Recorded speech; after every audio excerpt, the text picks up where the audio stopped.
आज ना मला अहोंनी चॅलेंज दिलं की थेंबरही तेलाचा वापर न करता एक पदार्थ बनवून दाखव, पण गोड नाही.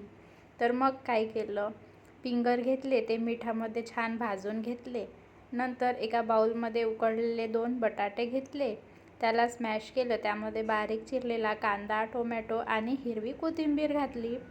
चवीनुसार तिखट, काळं मीठ, धना पावडर, थोडासा चाट मसाला आणि आमचूर पावडर घातलं, भुना जिरा पावडर घातलं.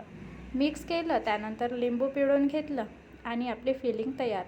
मग घेतले फिंगर, त्यामध्ये फिलिंग भरून घेतली आणि बारीक शेव होती त्याला कडेने चिटकवून घेतलं आणि तयार झाले आपले नागपूर स्पेशल नड्डा कबाब.